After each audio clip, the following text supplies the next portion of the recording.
There's a call comes ringing o'er the restless waves. Send the light, send the light, send the light, send the light. There are souls to rescue, there are souls to save. Send the light, send the light, send the light, send the light. We will spread the everlasting light with the wind, heart in hand, giving God the glory evermore. We will follow His command. Send the light, the blessed gospel light, let it shine, from shore to shore, Send the light, and let its radiant beams light the world, forevermore. We have heard the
we read the Word of God.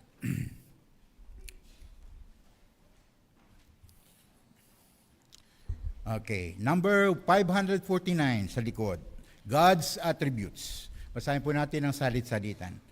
The heavens declare the glory of God, and the firmament showeth His handiwork. Day unto day uttereth speech, and night unto night showeth knowledge. There is no speech nor language where their voice is not heard.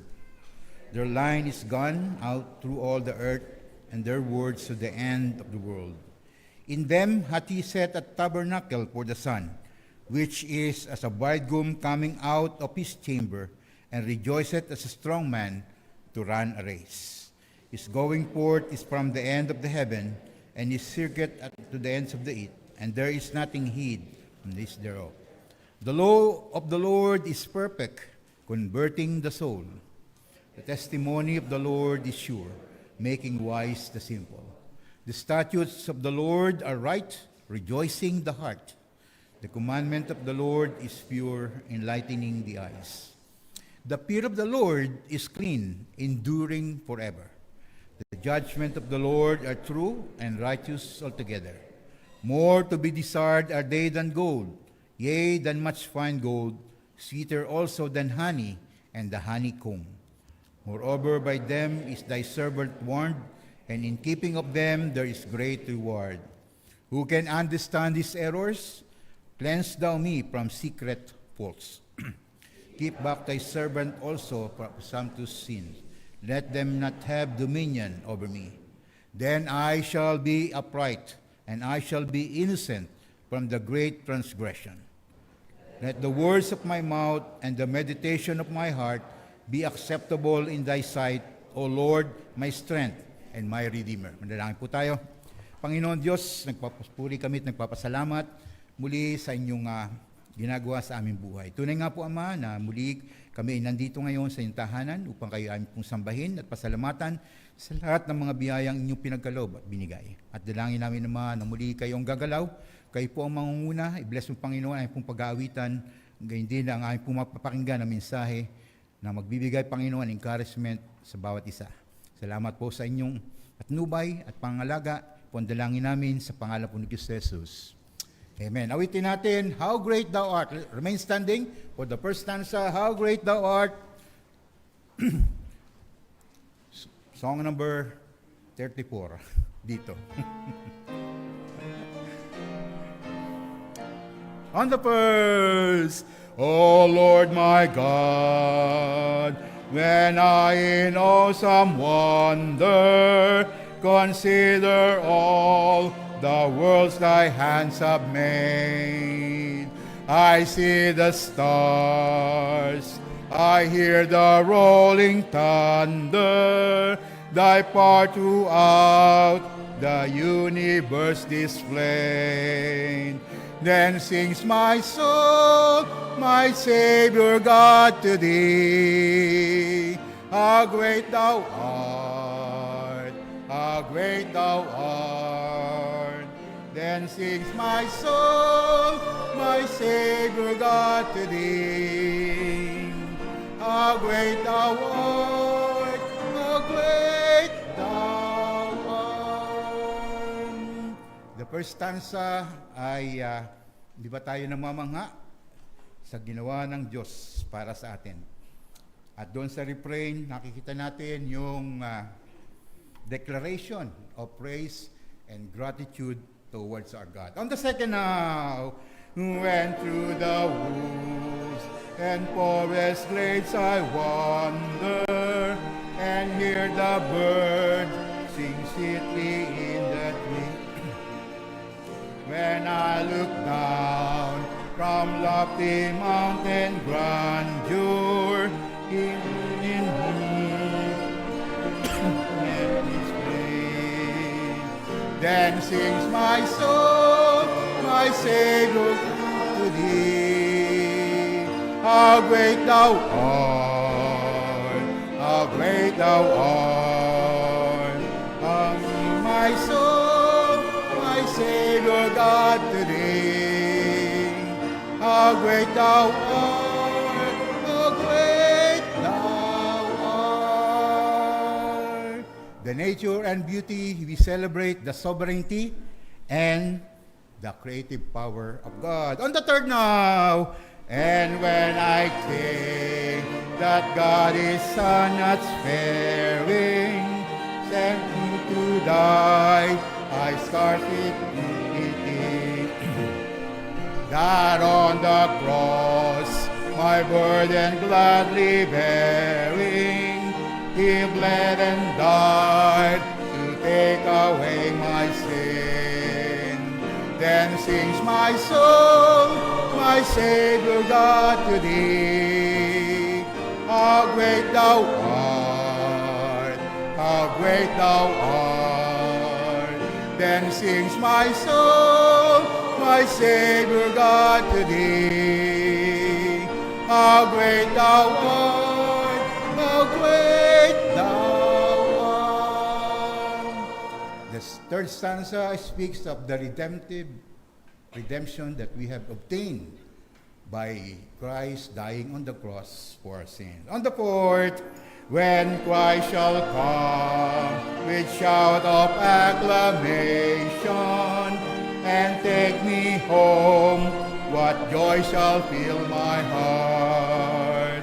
Then I shall bow in humble adoration and there proclaim, my God, how great thou art. Then sings my soul, my my Savior God, to thee.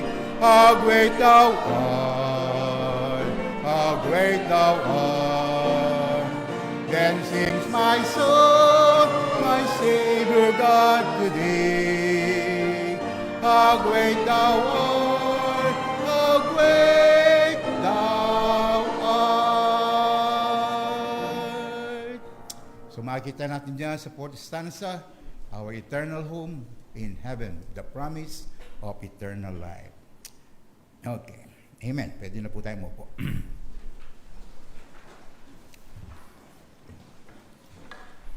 Okay, song number 22 on your hymnal.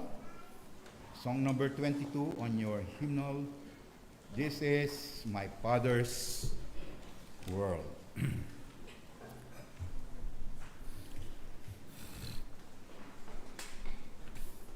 Sabi nga sa Psalm 24 verse 1, the earth is the Lord and the fullness thereof, and all that dwell therein. This is my Father's world. On the verse. On the verse, this is my Father's world, and to my listening ear, all nature sing, and round me ring the music of thy spirit. This is my Father's world, I rest in the thought of rocks and twists.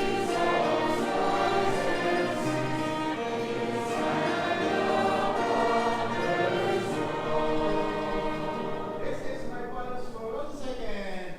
This is my Father's world. Lovers heard Apostles say, the morning light, the daily light, where the lost were saved. This is thy Father's world. He shines in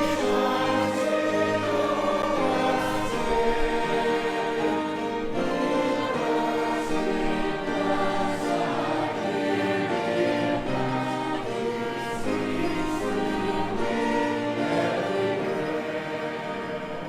Sa ating binasa kanina, the heavens declare the glory of the Lord, and the firmament showeth His mercy. Psalms 19 verse 1.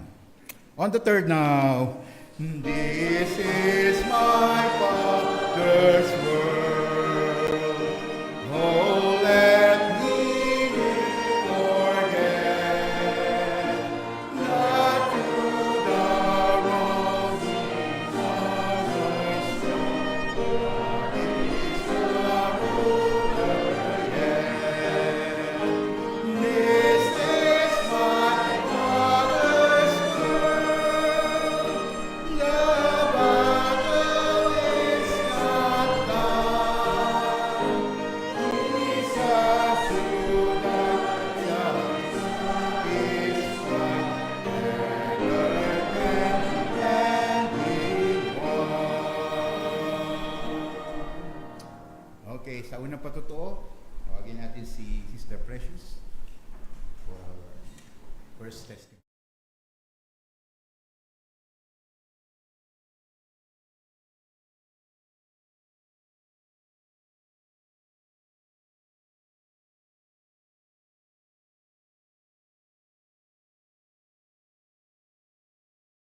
Natin na ating hymnal. I think it's 297. Hindi. What a friend we have in Jesus.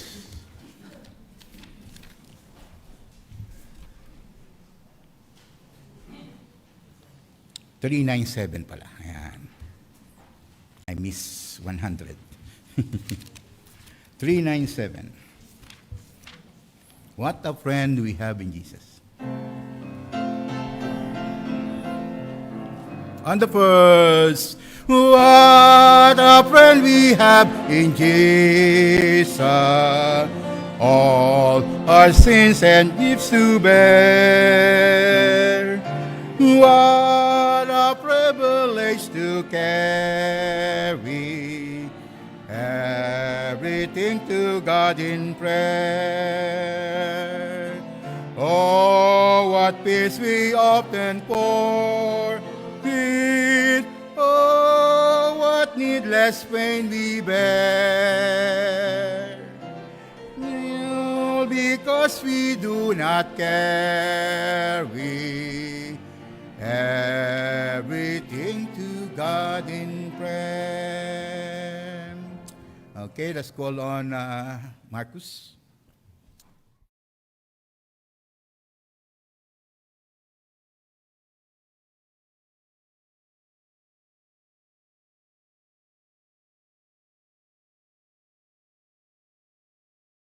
Three, two, one. 3, 2, 1.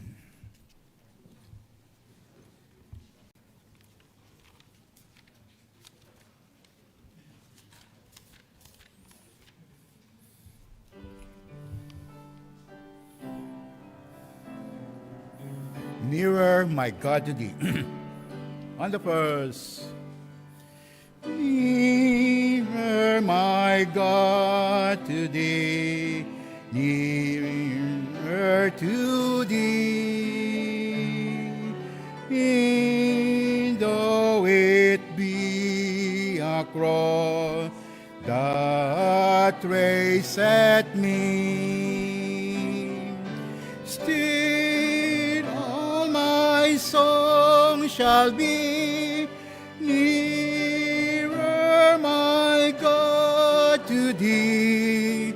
Nearer, my God, to thee. Nearer to thee. Okay, ang susunod naman ay si Gloria in Excelsis Deo.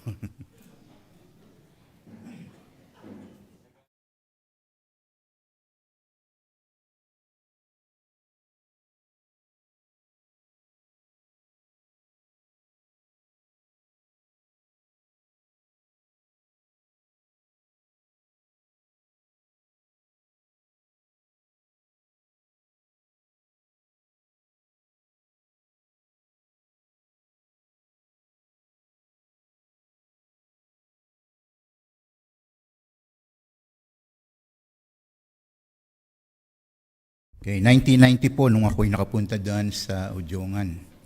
Nung si Pastor ay pinapunta dito para operahan, Pastor. Okay. So ako yung sinend ni Pastor Pats. Okay. 1990. So that was a long time ago. Doon pa sa lumang place nila, no? With Brother Marvin. Okay. Siya yung bati ko doon eh. Okay, so kasama namin siya. Ang sinasakyan pa noon ay yung Madrigal, Surigao. Yan, Surigao Madrigal. Okay, yung malaking barko. Papunta doon. Pero pagbalik, yung yung flat, Biba, nako. May hilo ka. Pagdating mo dito, umiikot ang paligid. Yan. Okay, so yun ang siguro napakaganda ngayon sa Progressive City, no? Sa Ujongan. Okay, so not but the least, yung ibang nagpunta sa Ujongan, you can have your testimony next Sunday. We'll give the last testimony to Pastor June Abines.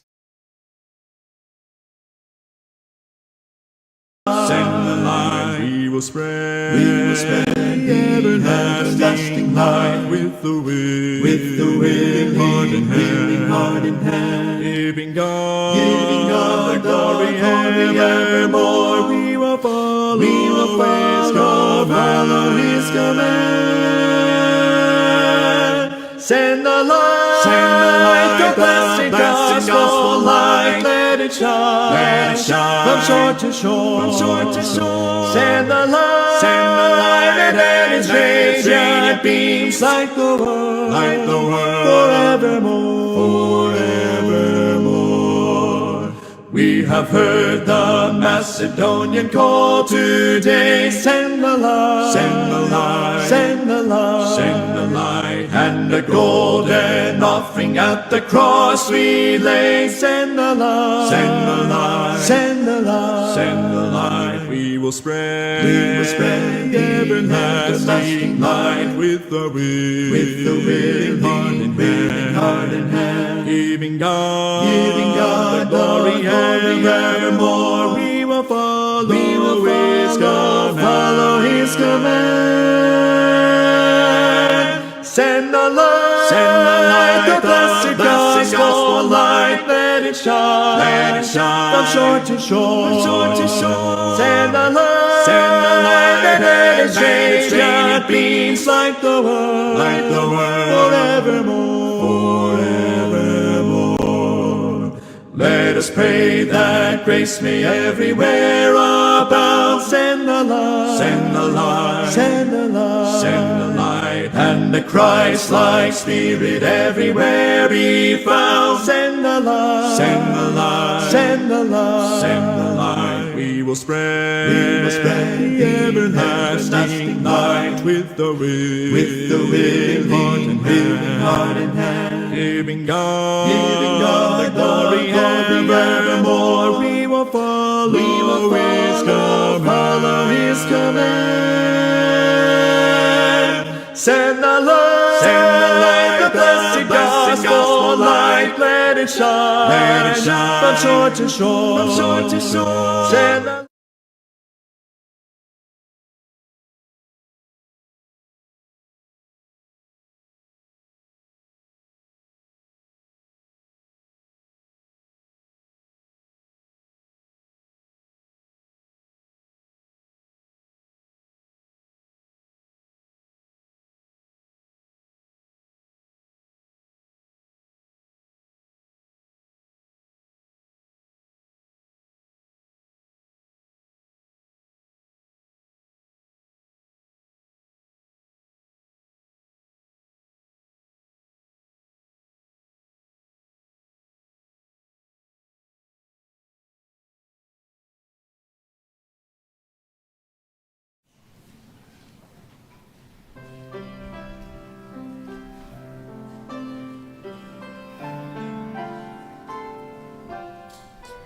Ang biyaya ng Diyos ay sapat, siya'y tapat, magpakailan paman. Salita niya ang magbibigay ng kalakasan. Umapaw ang pagmamahal, biyayang walang katapusan. Kailanman siya ay nariyan, maanangan sa Kanya. Magpatuloy at magpuri ka, kahit suliranin dumating. Magtiwala, manalangin, bawat araw siya'y sundin. Pagtalim man ay kahirap, sa mundong kupkup na ng dilim. Sumunod at magpasakop ka sa liwanag ni Kristo.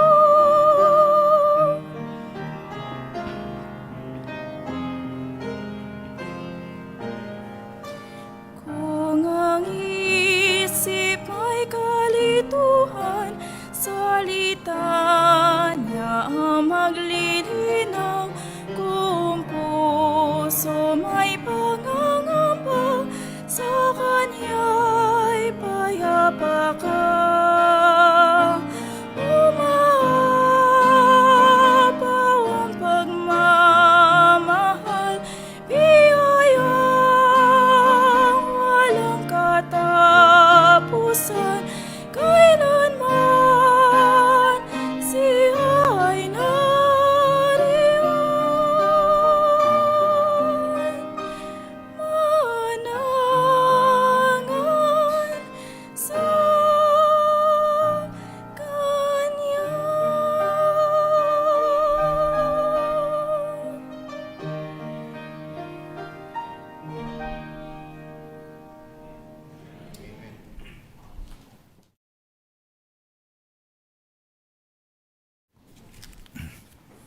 Okay, awitin natin yung ating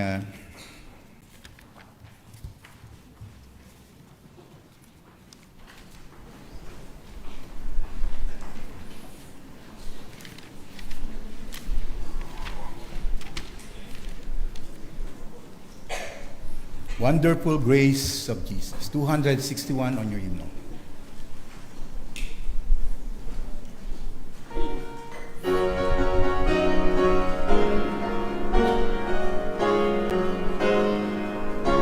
Lift up now, wonderful grace of Jesus, greater than all my sin. How shall my tongue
on the second, wonderful grace of Jesus, bringing to all the lost, dying and having pardon, save to the uttermost, grace and born asunder, giving to liberty, the wonderful grace of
Ko po si Pastor John bago sila umuwi bukas na mag-preach.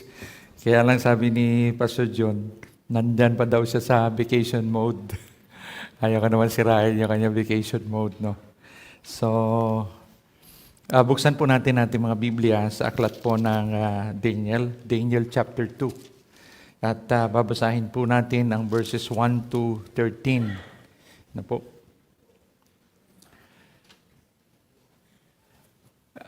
Hindi ko alam kung familiar kayo doon sa idiomatic expression.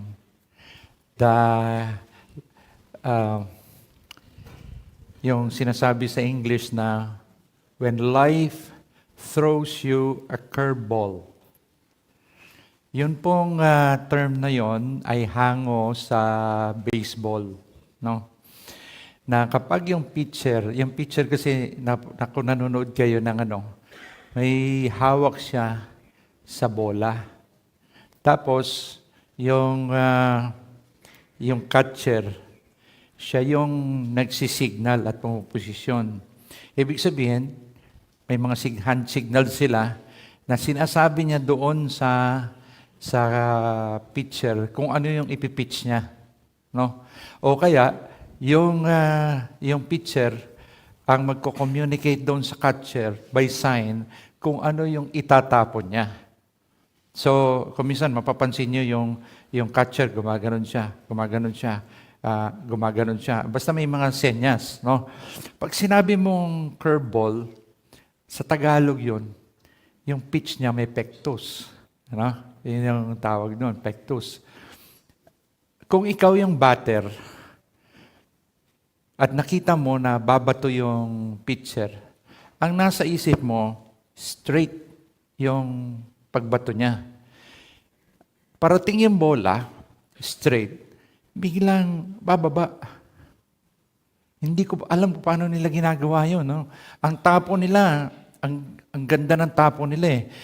Yung batter, akala niya, tatamaan niya. Pagdating sa harapan niya, biglang bumababang ganun. So, hindi nila tatamaan. Meron pa mas maganda dyan na tira.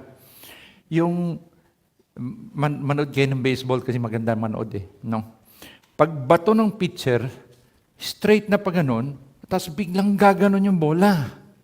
No? Pag sinabi mong curveball, it's something that is unexpected, that catch you unprepared. Yan ang ibig sabihin. No? So when life throws you a curveball means something unexpected happens. And when that unexpected happens to you, what or how would you react? Something like this happened in the book of Daniel. Na po. And it happened during their teens.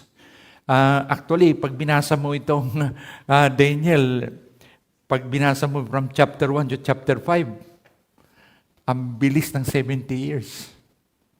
Yun yung span ng binabasa natin ngayon. Ibig sabihin, yung span ng chapter 1 and chapter 5, 70 years na yun. Tingnan mo yung nakasulat. Ilang pages lang.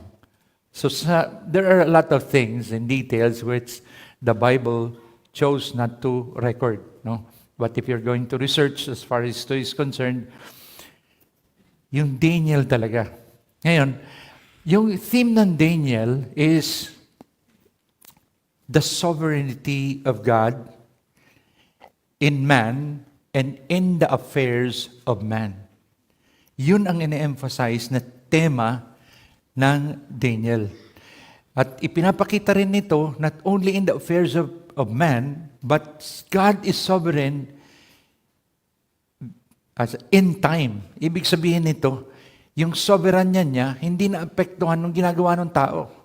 He remains sovereign in everything, and He is always in control. It may seem that God is not in control, but God is always and will be in control. And a classic example of the narrative is written in chapter 2 of Daniel. May I request everyone to please stand as we read the Word of God. We're going to read chapter 2 of Daniel, verses 1 to 13. Na po. So, babasahin ko na lang po kasi narrative ito eh. Narrative. So, para tuloy-tuloy, pakinggan nyo habang binabasa ko. No?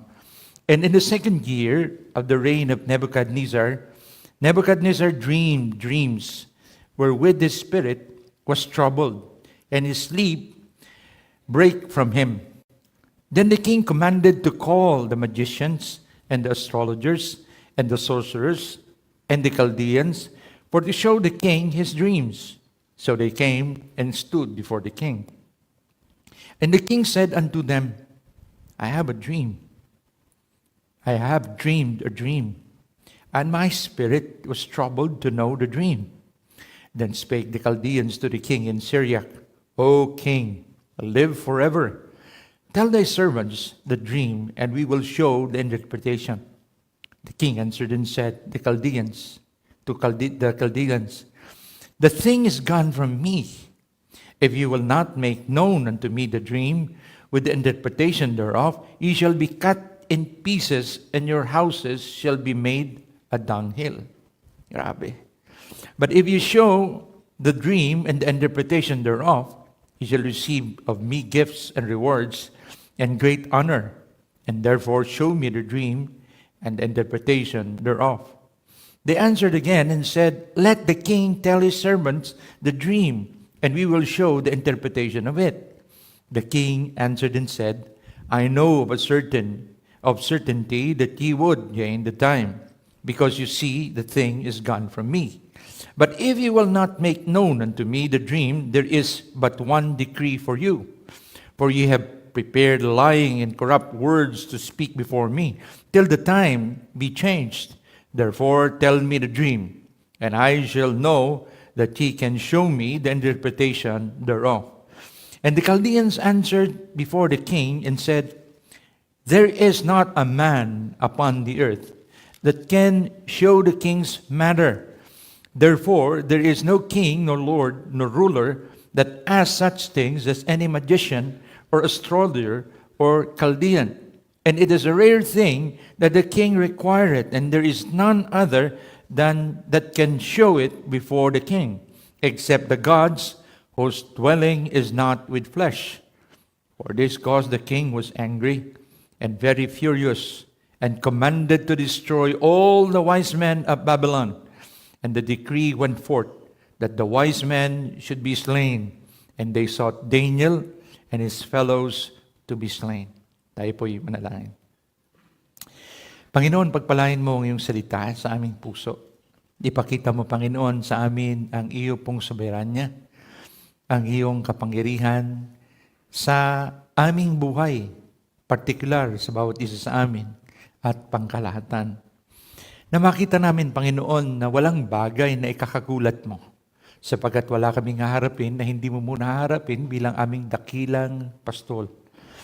You will always be before us, dear God, and nothing, absolutely nothing, is hidden from you. And Lord, our reaction always should be to entrust you even when life throws us a curveball. And so, Lord,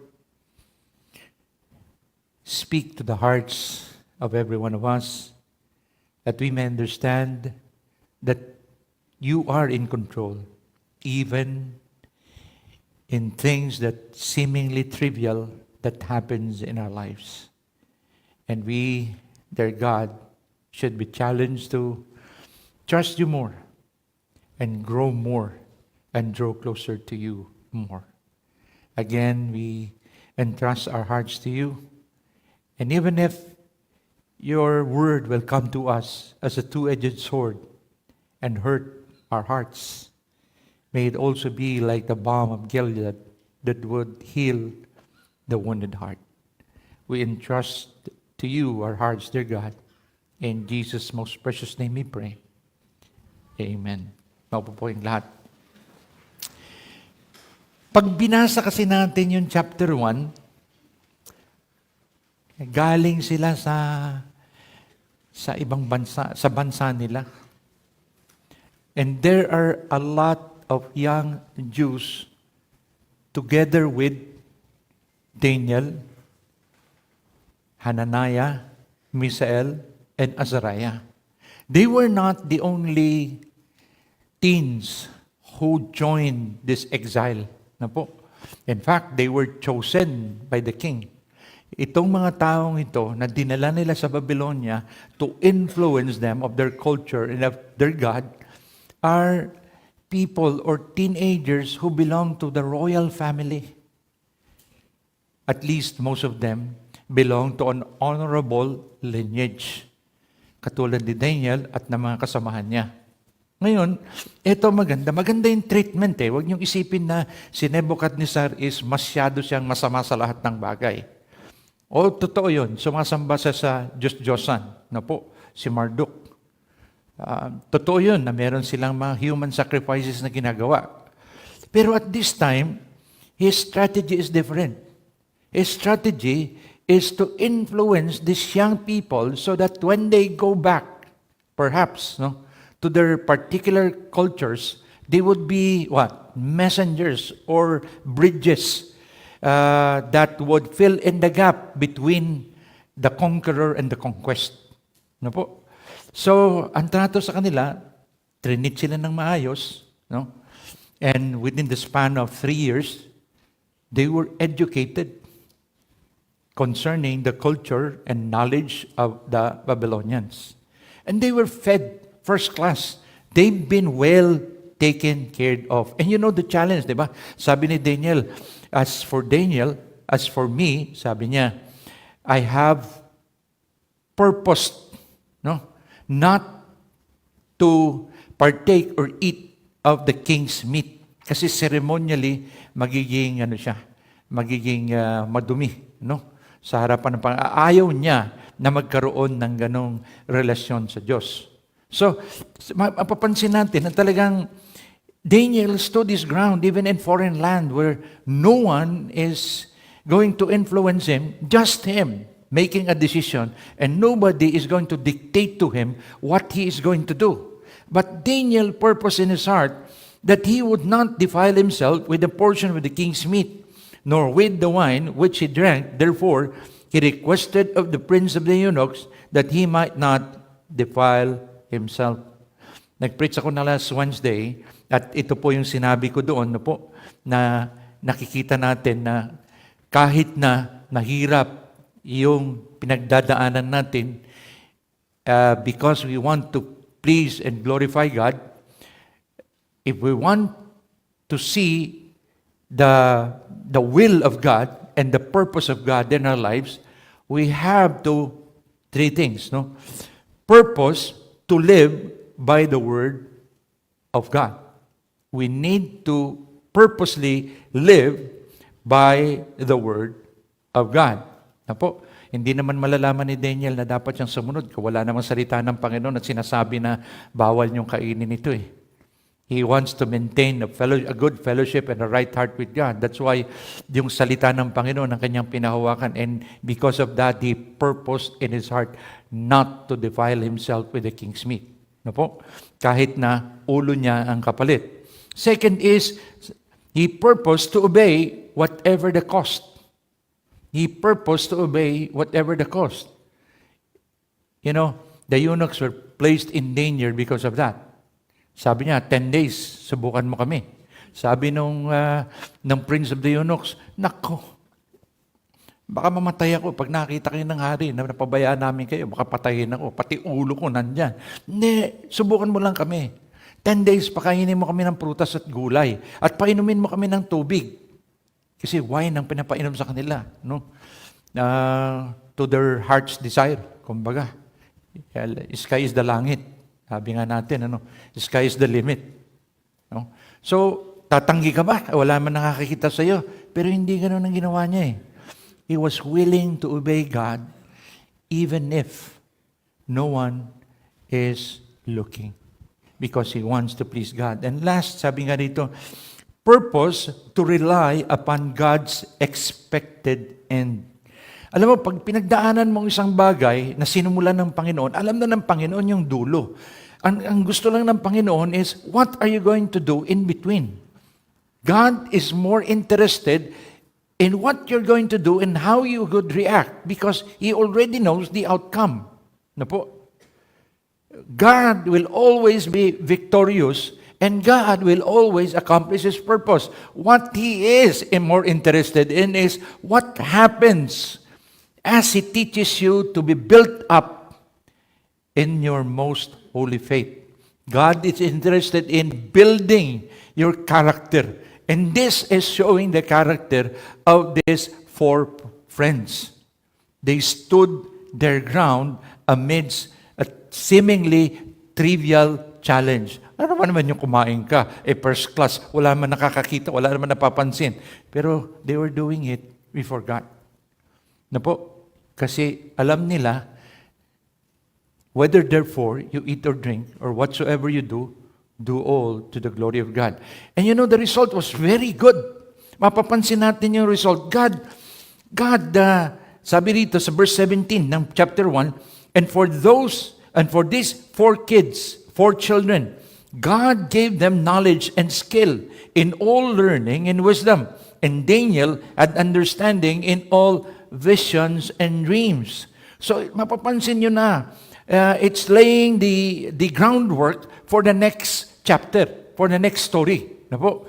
talaga makikita nyo na God is developing character and has gifted His people with this kind of wisdom. Na po.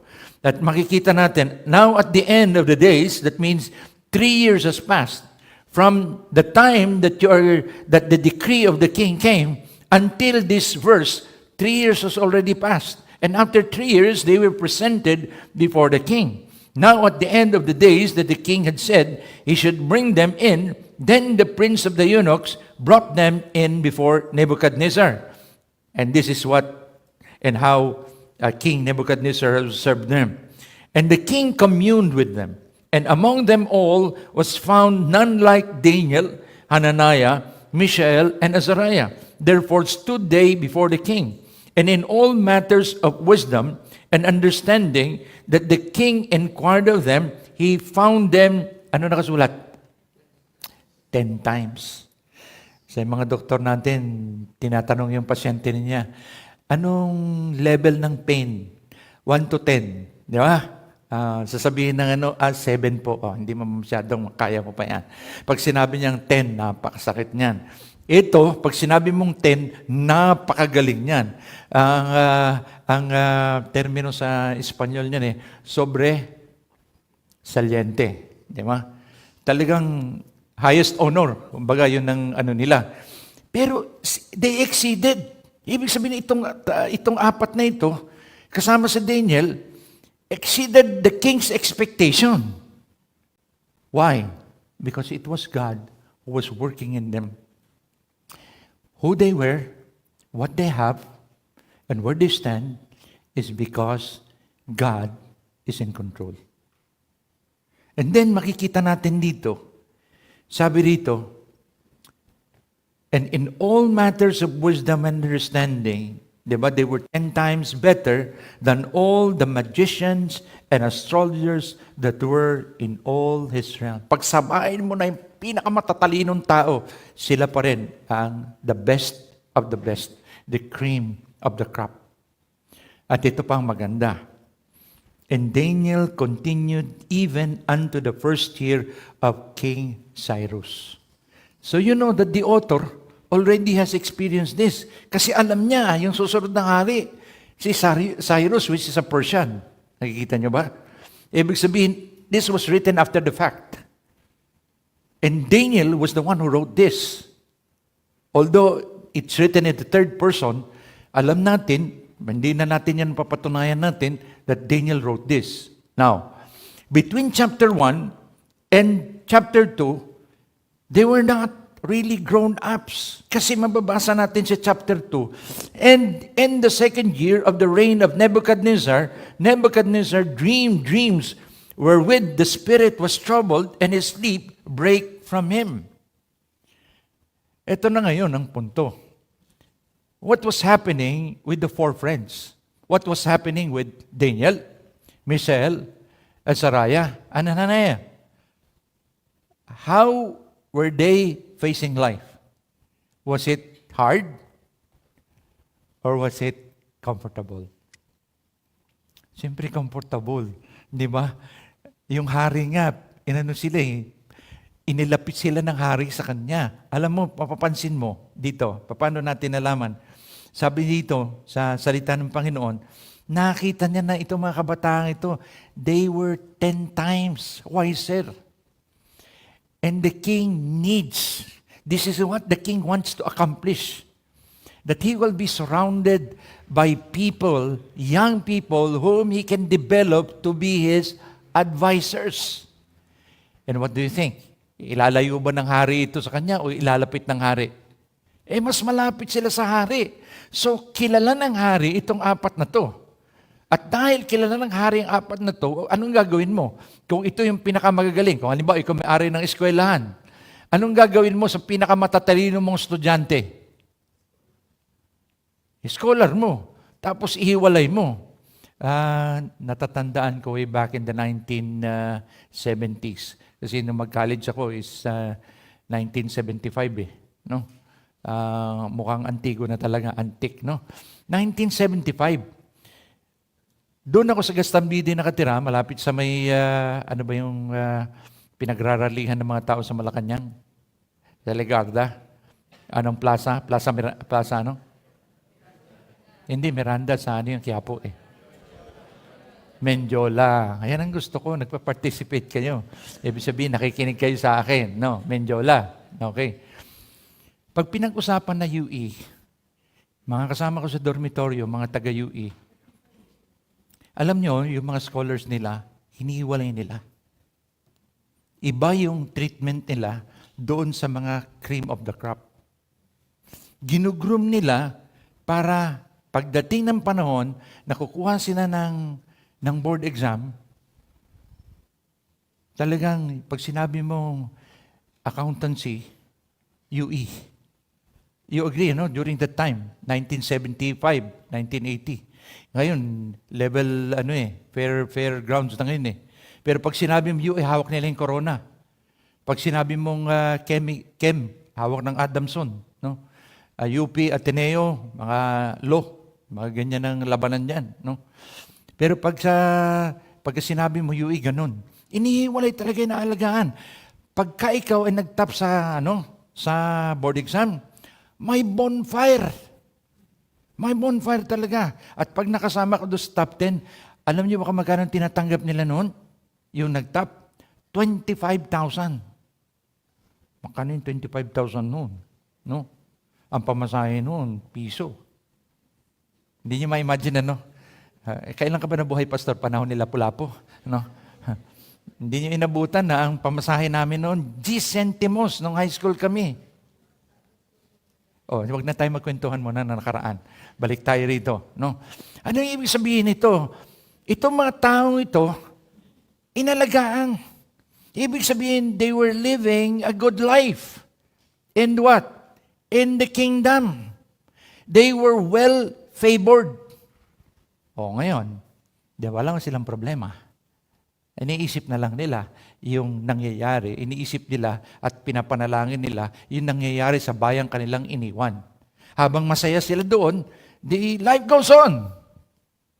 But so sudden, may pangyayari that is beyond their control. What in the world is this? Something that would change their lives, and they are not in control. The king had a dream, and when the dream was finished, he was so agitated. He was thinking of what the meaning of this dream was, but he forgot the dream. He can't remember the dream.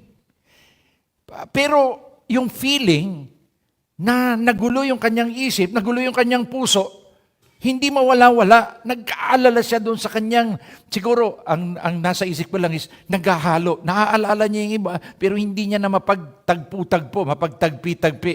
At hindi niya maunawaan yung nangyayari. No?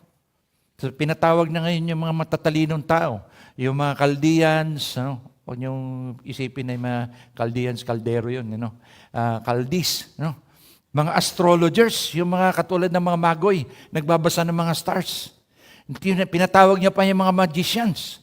Tingnan niyo yung level ng tinatawag niya. Ibig sabihin, dahil sa panaginip niya, pinatawag niya lahat sa kanyang realm kung sino yung pwedeng mag-advise. Pero sigurado tayo, ang pinatawag niya lang, yung mga batikan. Yung mga kilala na magbibigay sa kanya, supposedly na magandang advice. Bakit? Pansinin nyo, sa binasa natin kanina, hindi alam nila Daniel yun eh. Tama? At ng mga kaibigan niya, hindi nila alam na nagbabana ng decree yung hari, kasi sabi ng hari, kung hindi nyo masasabi sa akin kung ano yung napaniginipan ko, at hindi nyo maibibigay yung kahulugan, if you cannot tell me my dream and the interpretation of my dream, there is one thing for you. You are going to be sliced in pieces. Tatadtarin ko kayo. Paghihiwa-hiwain ko ang inyong mga katawan at ang inyong sambahayan ay papatayin ko. At gagawin ko kayong danghil. Ibig sabihin yung mga bahay nyo, gagawin kong basura. At hindi nagbibiro yung hari. Hindi nagbibiro yung hari. Alam niyo ang ginawa ng hari nung i-conquer niya yung yung isang nation. Hundreds, sabihin natin, hindi lang 10,000 ha. Hundreds of thousands. Dinala niya doon sa gate ng Babylon. At doon sa gate ng Babylon, pinugutan nila ng ulo. Yung ulo nakatambak doon sa gate. Nakatambak sa kabilang gate. Ganon sila kabalasik sa kanilang mga kalaban. Lalo na kung magre-resist.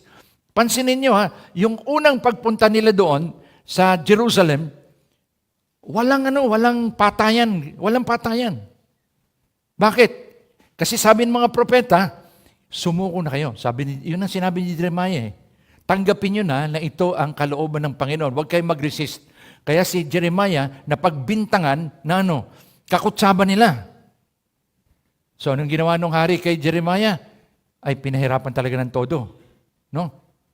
Pero ganoon ang nangyari sa bandang huli.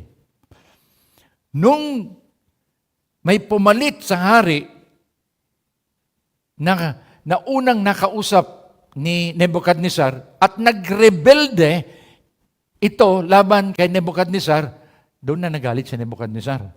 Nagpadala siya ng tropa. Winasak nila yung templo, winasak nila yung mga gates, at iniwan nila na parang wala ka ng papakinabangan. At hinaluan nila ng ibang mga taong na-conquer nila ang lugar na yan. Sabihin niyo, mabait siya, mapansin niyo rito, pero pag ginalit mo siya, magtago ka na. So, ganun siya pag nagalit. Ipapakita niya talaga ang kanyang kapangyarihan, pero, it's revealing It's also exposing his weakness. Because Nebuchadnezzar is viewed as a god. When he makes a decree, he cannot change the decree because he is viewed as God. Ngayon, hindi niya malaman yung panaginip niya. Hindi niya alam yung interpretasyon ng panaginip niya. He has exposed himself that he is not a powerful king. As people would know. And also, it exposes the weakness and the lies of his advisors because they do not know.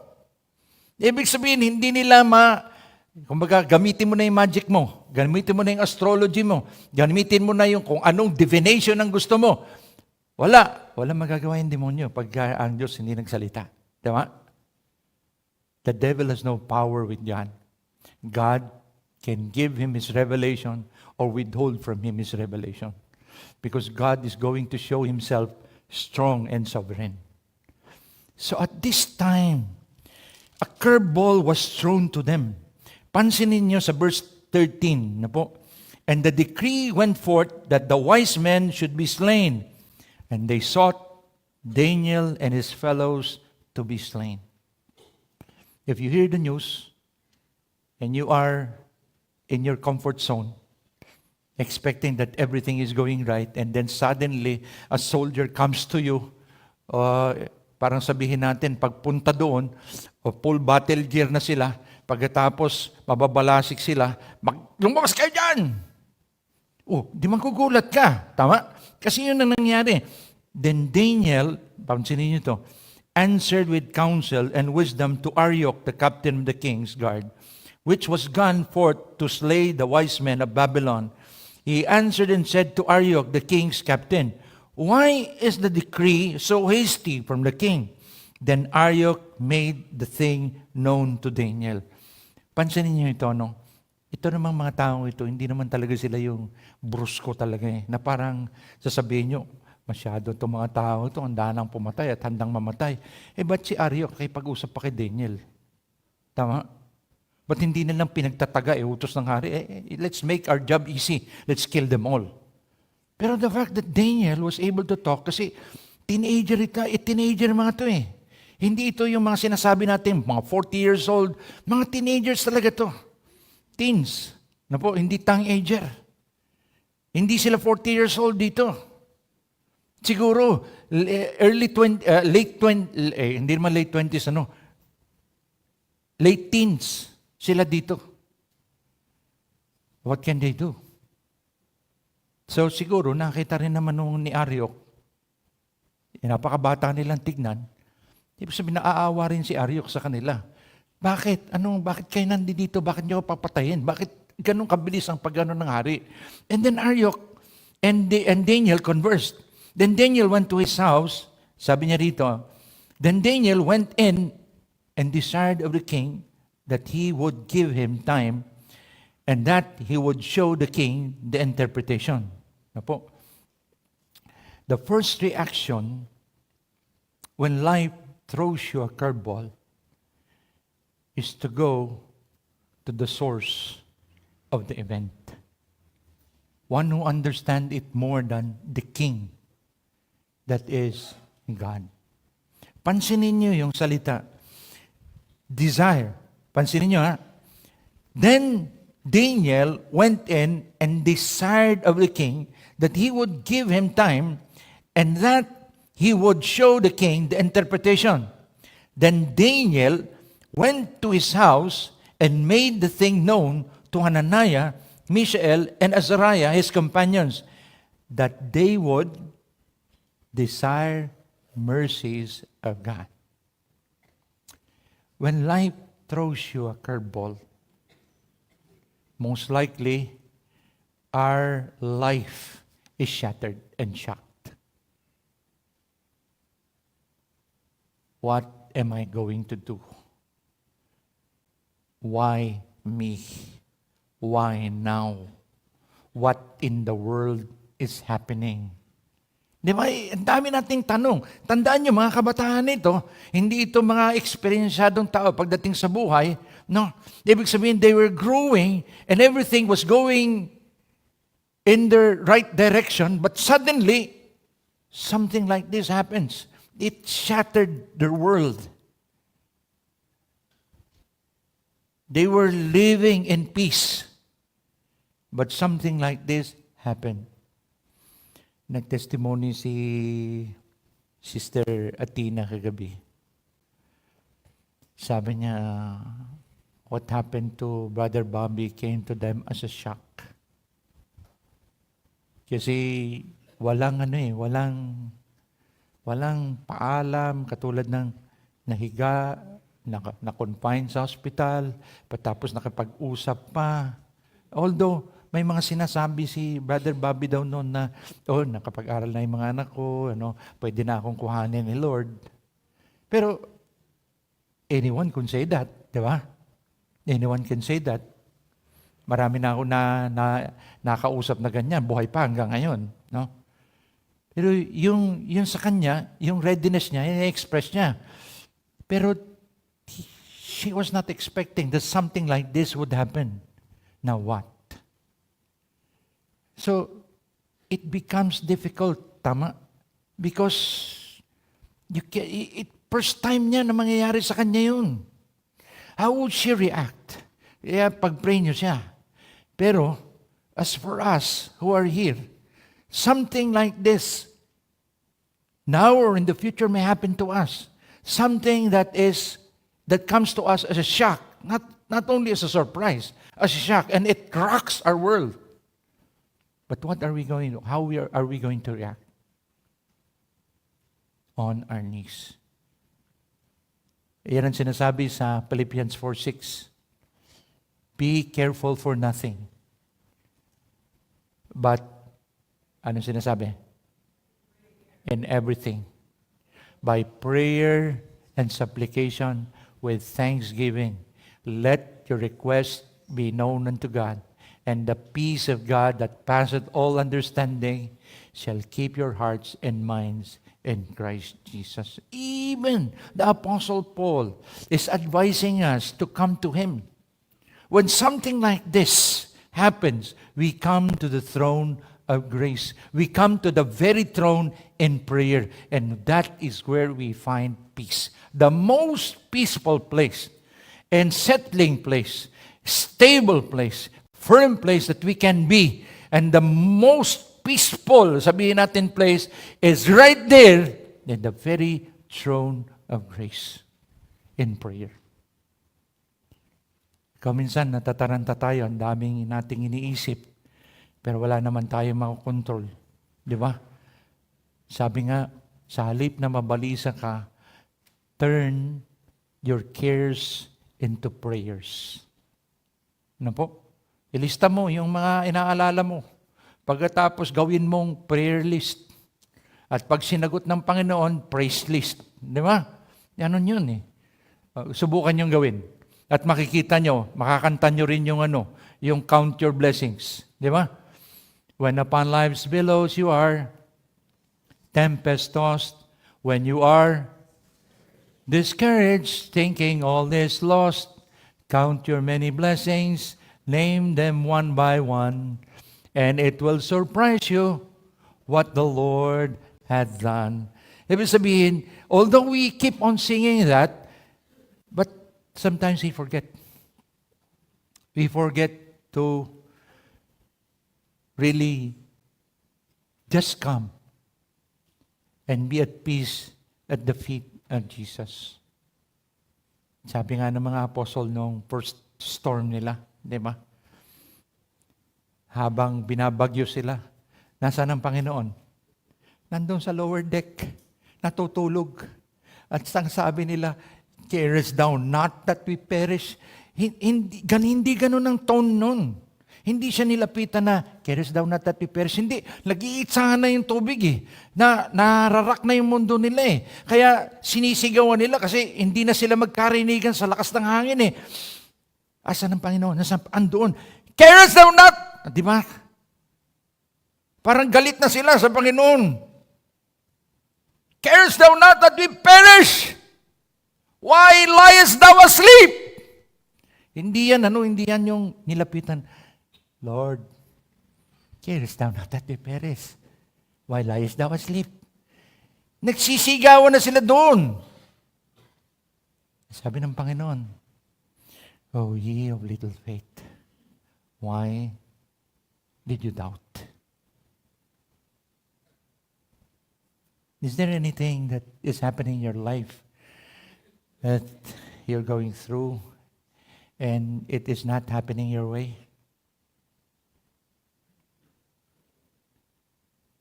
Then trust Him. Sabi nga, at napapakinggan ko lagi ito, God's delays are not denials. Ikaw ang mag-a-adjust sa schedule ng Panginoon, hindi siya. Kasi lagi ang will niya is perfect. Amen, mga kapatid? So when life throws you a curveball, be on your knees and be still. Sabi nga ng Psalms 46:10, "Be still and know that I am God."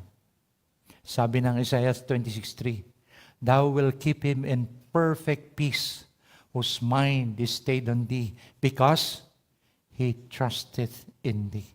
And prayer is the way we show our full trust in the Lord. Now, yun ang ginawa nila. Talagang masindi at mapapansin niyo yung prayer life ni Daniel at ng mga kasama niya. Talagang it's not a joke.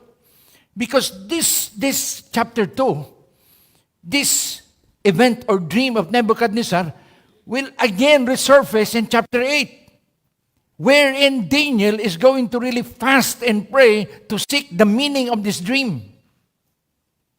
Basahin nyo yung Daniel. Ang gandang basahin eh. Makikita nyo doon na during the time of Daniel, he is now laying down events that are going to happen in the future even unto the last days.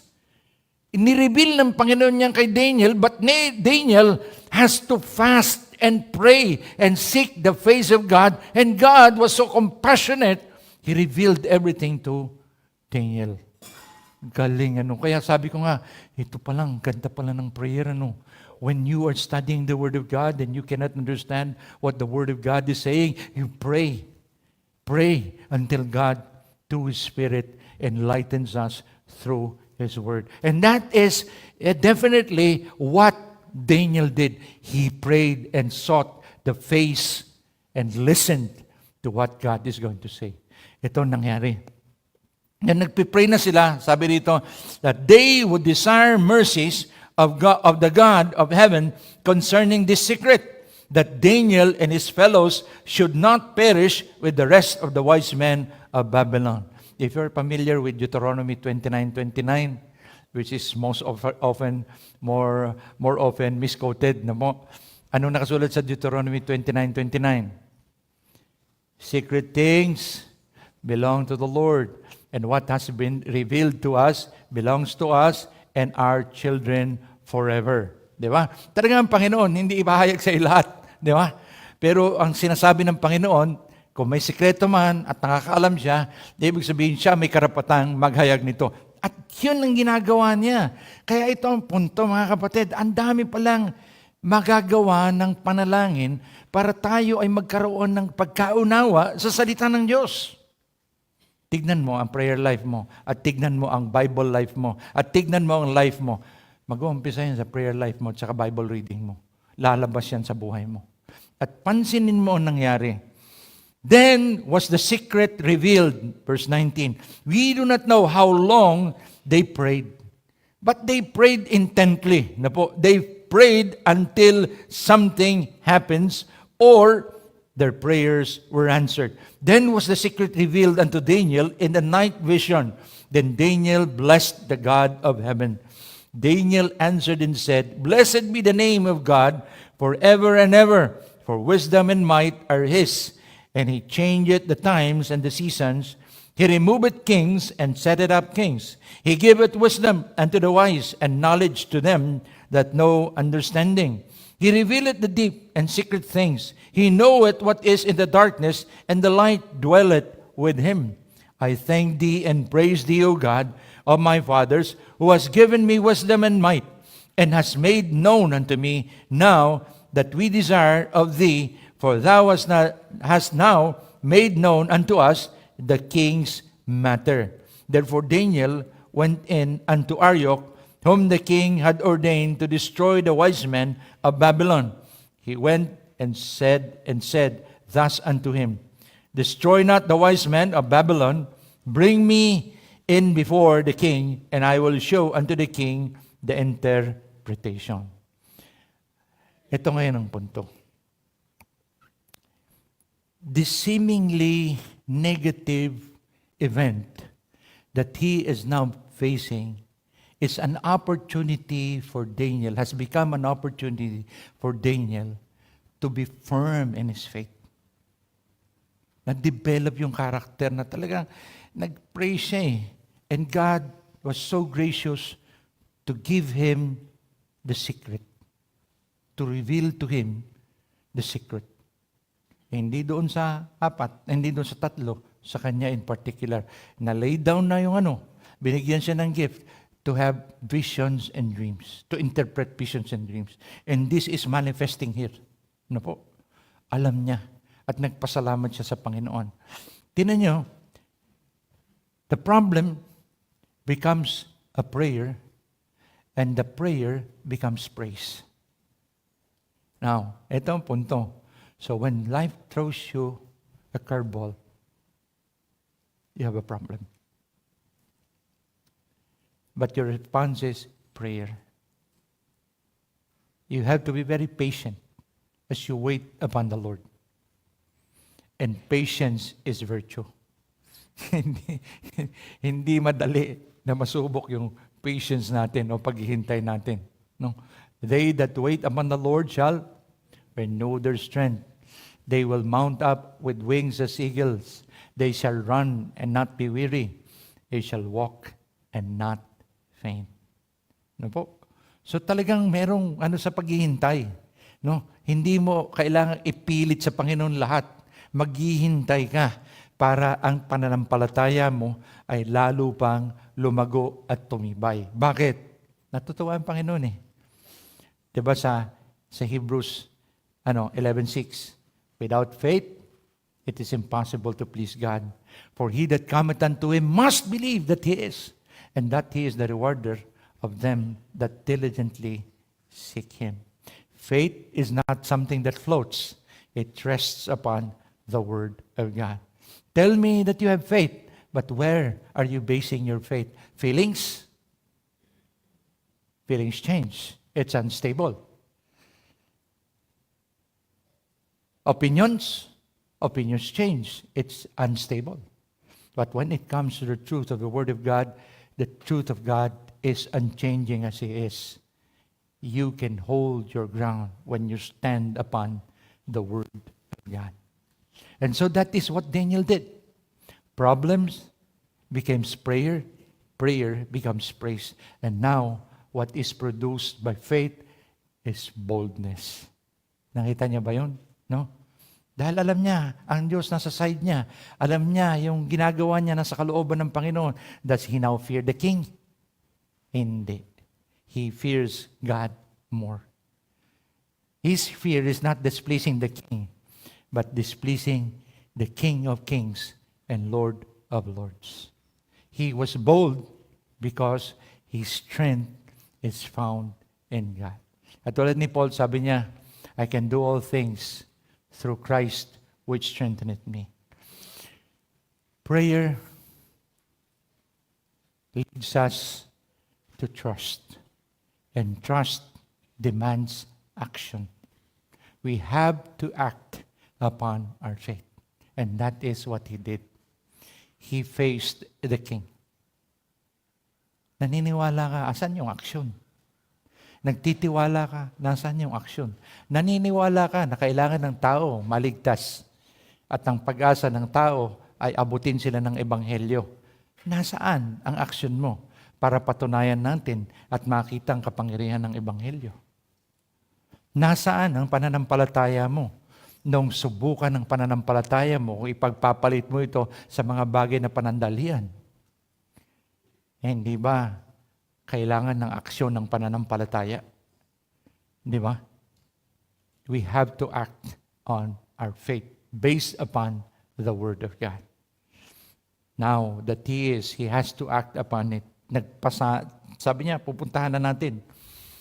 The king answered and said to Daniel, whose name was Belteshazzar, art thou able to make known unto me the dream which I have seen and the interpretation thereof? Daniel answered in the presence of the king and said, the secret which the king had demanded cannot the wise men, the astrologers, the magicians, the soothsayers show unto the king. But there is a God in heaven that revealeth secrets and maketh known to the King Nebuchadnezzar what shall be in the latter days. Thy dream and the visions of thy head upon thy bed are this. Ito ang punto. When God reveals to you His truth, it's not for you to brag about it. Diba? Sabi nga natin, hindi ikaw ang sisikat. Siya. Every knowledge, every talent, every treasure should redound to the glory of God. And Daniel is not calling or robbing God of His glory. He pointed Nebuchadnezzar to God. Pansin niyo, it's an opportunity for Nebuchadnezzar to come to know the true God. Alam niyo, pag binabasa mo yung Daniel, parang sabi mo, akala ko to si Nebuchadnezzar. Parang parang hindi na siya sa bandang huli ng kanyang buhay. Parang hindi siya, tawag dito, pagan. No? Yung mga salita na binibitawan niya, from paganism to true faith. Yan ang makikita mo no? Although may mga verses sa Biblia na parang hindi, pero makikita mo rito na yung mga statement na binibitawan niya, lalo na yung event na pagdadaan. Anyway, we are going to deal with that in the future, no? How God dealt with Nebuchadnezzar. Kaya mapapansin mo, kung si Nebuchadnezzar nabuhay ng ganito, dyan galing mismo si Abraham At by God's mercy, inabot ng Panginoon si Abraham at inalis siya sa lugar na yon. Naalala nyo, dyan siya galing. So kung ano yung gagawin ng Panginoon kay Abraham, pwede niyang gawin kay Nebuchadnezzar to impress upon him who the true God is. So ang purpose ng Panginoon is to build faith and character in Daniel and his friends and to call out and show Nebuchadnezzar, who is the true power and sovereign. So nakikita niyo ang purpose ng Panginoon. Hindi natin maintindihan, pero nakikita na natin dito, God is both dealing in the life of the king and in the life of Daniel. Because Daniel and his friends are going to be used more in the future to influence others for Christ, for the Lord. No? So yun ang makikita natin. Itong ginagawa natin ngayon will have its effect in the future which we do not yet see and understand. But God is preparing you for that as He develops your faith. You may not know it now, but you are going through the school of life, the school of faith. God is teaching you to trust Him more as He is doing with Daniel. And you can see, if you're going to read the book of Daniel, you're going to see this. He became strong because he rests upon a sovereign God. Hindi na natin ikwento yung na naginip siya, pinakita niya, sabi niya, meron yung ulo, gold, yung parte sa taas, sa dibdib, silver, tapos dito brass, yung paa, mixture of iron and clay. So shortcut na natin yan, ha? Kasi hindi ito yung hindi ito yung proper time to interpret everything. Pupunta ka, mauulit ito. I-reiterate ito sa chapter 8 pataas. At doon magiging specific itong bagay na ito. Sabi niya, the head, who is gold, that is referring to you. But after you will come a kingdom. At mapapansin niyo, pag binasa niyo yan, and a third kingdom. That means the second kingdom and the third kingdom, hindi sila masyadong magkalayo. No? Alam na natin yan kung sino yun, nire-refer na yun. Babylon, Medo-Persia, pagkatapos Greece, no? And then the Roman Empire. Sabi dito sa salita ng Panginoon, sabi dito sa pagpapaliwanag ni Daniel, sabi niya rito, lalagay natin sa dulo sa verse 34, Thou sawest still that a stone was cut out without hands, which smote the image upon his feet, that were of iron and clay, and brake them to pieces. Then was the iron and clay, the brass, the silver, and the gold broken to pieces together, and became like the chaff of the summer threshing floor. And the wind carried them away, that no place was found for them. And the stone that smote the image became a great mountain and filled the whole earth. That means, ito na ang punto. In relation to this, these kingdoms are still existing. Rome, Babylon, Iraq, Persia, Iran, no? Greece, andyan pa rin. Di ba? Sabi niya, while these are existing, makikita mo yung pangyayari ng kanilang kapangyarihan. Ang Panginoon ay gagawa ng paraan and will establish His kingdom and overthrow all these powers that be. And His kingdom will be established forevermore. Kung nangyari yung apat ngayon na naghari, yung panghuli, mangyayari yun. That God is going to reign. Ayun, habang binabasa nito during that time, hindi nila alam yan. Basta ang alam lang nila, power after power after power after power. No. Talagang, and in the end, God eventually is going to be over all. Ayun, sa time na ito, hindi pa natin maintindihan o hindi pa nila ipinaintindi. Maging si Daniel, hindi niya inaintindihan ito. Kasi sa bandang huli, mananalangin pa siya for proper interpretation at kung kailan mangyayari itong lahat ng ito. Pero nung malaman niya, tinawag ba niya yung sarili niya? Hindi, pinapurihan niya ang Panginoon. And you know what? Daniel stood his ground. God was gracious to him. Hindi siya iniwan ng Panginoon. Daniel was strong because of his faith upon the Word of God. He was bold. And he faced the king. And in the end, anong nag-result? Promotion niya. Di ba? Blessing. Ibig sabihin, seemingly curveballs can turn into great blessings. No? Ayan, paano natin nalaman yan? No? Pagdating sa verse 49, tingnan nyo. Then Daniel requested of the king, and he set Shadrach, Meshach, and Abednego over the affairs of the province of Babylon. But Daniel sat in the gate of the king. Si Mordecai, nung kay Esther, nung iset siya ng hari, saan siya nakaupo? Sa gate. Advisor. Ibig sabihin, hindi lang yun ang effect nito. Hindi lang na-promote si Daniel, pero tignan mo yung sinabi ni Nebuchadnezzar. Verse 46, yung reaction niya. Then the king Nebuchadnezzar fell upon his face and worshiped Daniel.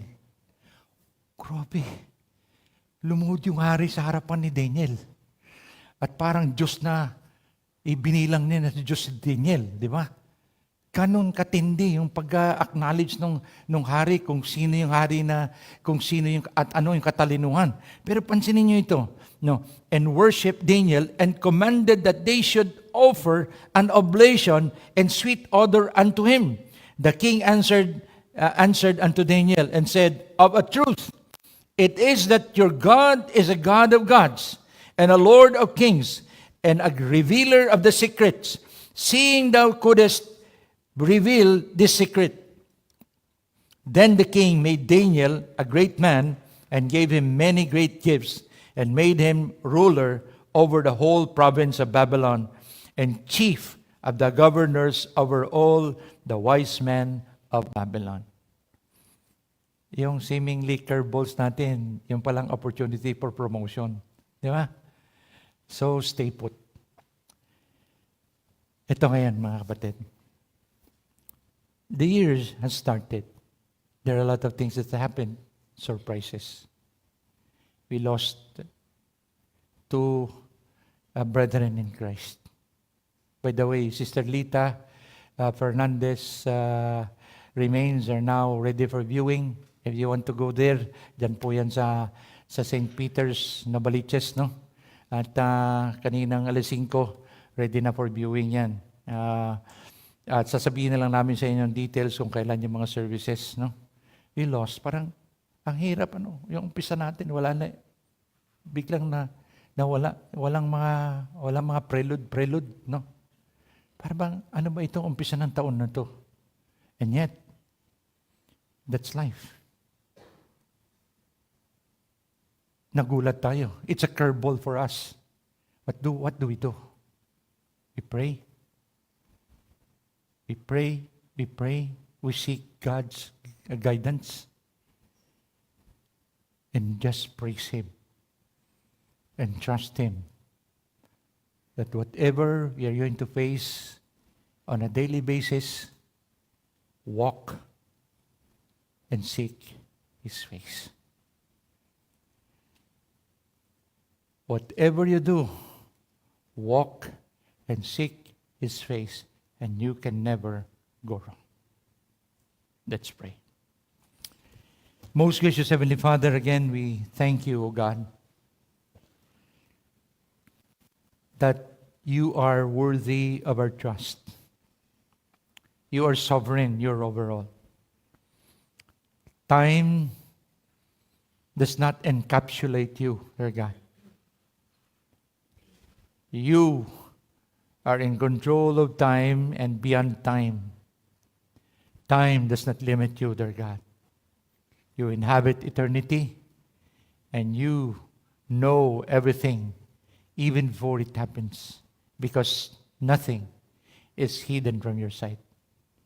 Teach us, O Lord, that when we face curveballs this year, we'll just turn it into prayer lists.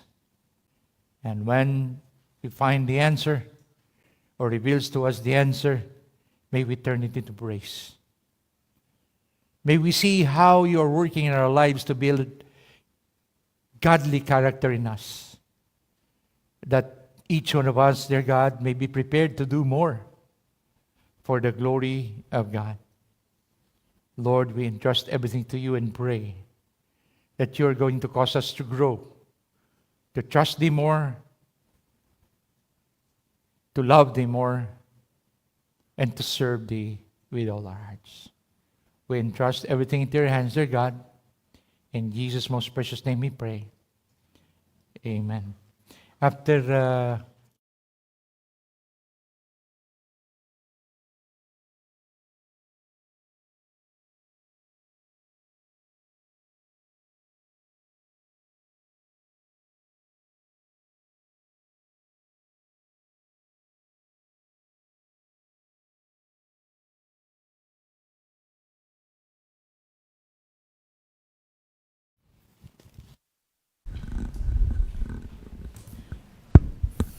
Okay, awitin po natin, How Great Thou Art.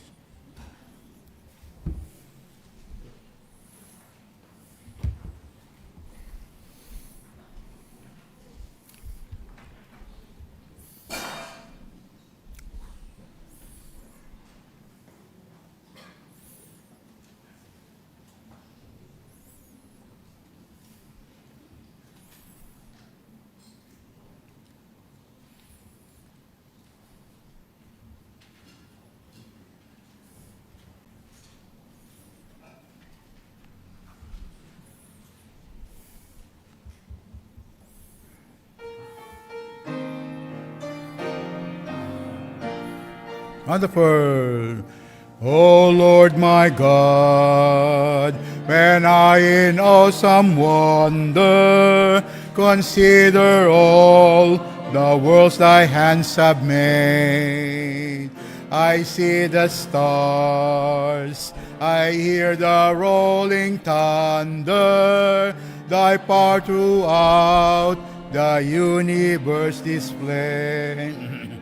Then sings my soul, my Savior God, to thee.